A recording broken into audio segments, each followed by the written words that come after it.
بسم اللہ الرحمن الرحیم الحمد للہ رب العالمین والصلاة والسلام علی سید المرسلین وعلی آلہ واصحابہ اجمعین اما بعد اعوذ باللہ من الشیطان الرجیم بسم اللہ الرحمن الرحیم الذین یؤمنون بالغیب ویقیمون الصلاة ومما رزقناہم ینفقون صدق اللہ العظیم۔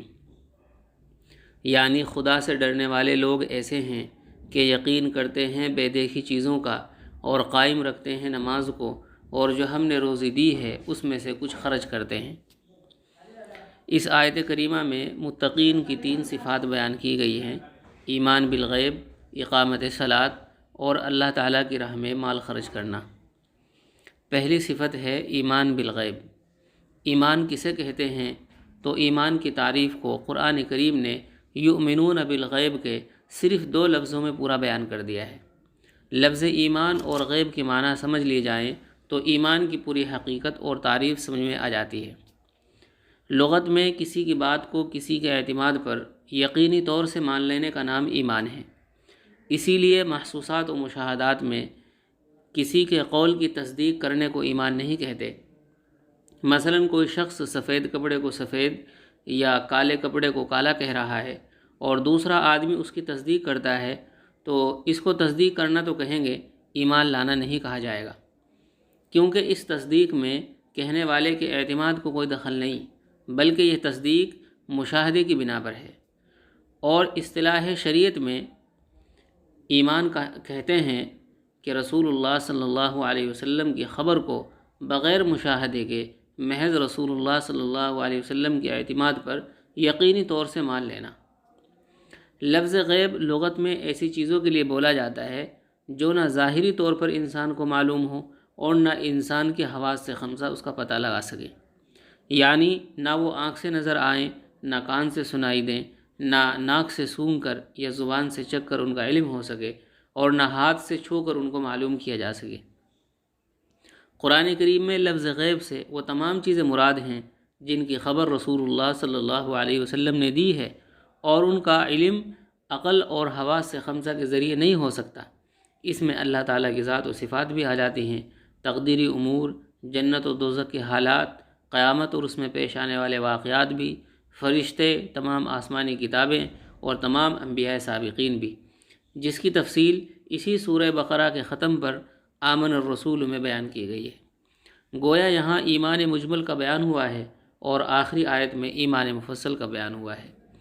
تو ایمان بالغیب کے معنی یہ ہو گئے کہ رسول اللہ صلی اللہ علیہ وسلم جو ہدایات و تعلیمات لے کر آئے ہیں ان سب کو یقینی طور پر دل سے ماننا۔ شرط یہ ہے کہ اس تعلیم کا رسول اللہ صلی اللہ علیہ وسلم سے منقول ہونا قطعی طور پر ثابت ہو۔ جمہور اہل اسلام کے نزدیک ایمان کی یہی تعریف ہے۔ اس تعریف میں ماننے کا نام ایمان بتلایا گیا ہے۔ اس سے یہ بھی معلوم ہو گیا کہ محض جاننے کو ایمان نہیں کہتے، کیونکہ جہاں تک جاننے کا تعلق ہے وہ تو ابلیس و شیطان اور بہت سے کفار کو بھی حاصل ہے کہ ان کو آپ صلی اللہ علیہ وسلم کے سچے ہونے کا یقین تھا، مگر مانا نہیں ہے، اس لیے وہ مومن نہیں۔ متقین کی دوسری صفت ہے اقامت صلاۃ۔ اقامت کے معنی محض نماز پڑھنے کے نہیں، بلکہ نماز کو ہر جہت اور ہر حیثیت سے درست کرنے کا نام اقامت ہے، جس میں نماز کے تمام فرائض، واجبات، مستحبات اور پھر ان پر دوام و استمرار، یہ سب اقامت کے مفہوم میں داخل ہیں۔ اور صحیح یہ ہے کہ اس جگہ نماز سے کوئی خاص نماز مراد نہیں، بلکہ فرائض و واجبات اور نفلی نمازوں کو یہ لفظ شامل ہے۔ خلاصہ یہ ہوا کہ وہ لوگ جو نمازوں کی پابندی بھی شریعت کے مطابق کرتے ہیں اور ان کے پورے آداب بھی بجا لاتے ہیں۔ متقین کی تیسری صفت ہے اللہ تعالیٰ کی راہ میں مال خرچ کرنا۔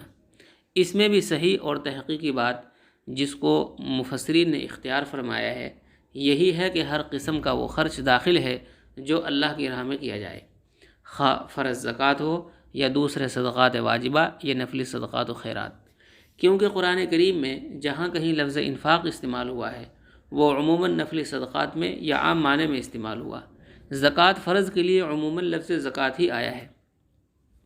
اس مختصر جملے میں لفظ مما رزقناہم پر غور کیجئے تو ایک طرف یہ لفظ اللہ کی راہ میں مال خرچ کرنے کا ایک قوی داعیہ انسان کے دل میں پیدا کرتا ہے کہ جو کچھ مال ہمارے پاس ہے یہ سب خدا ہی کا عطا کیا ہوا اور اسی کی امانت ہے۔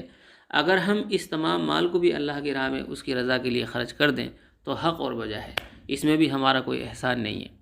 اس پر مزید اضافہ لفظ مما نے کر دیا، جس کے معنی یہ ہیں کہ ہمارے دیے ہوئے مال کو بھی پورا خرچ کرنا نہیں بلکہ اس کا کچھ حصہ خرچ کرنا ہے۔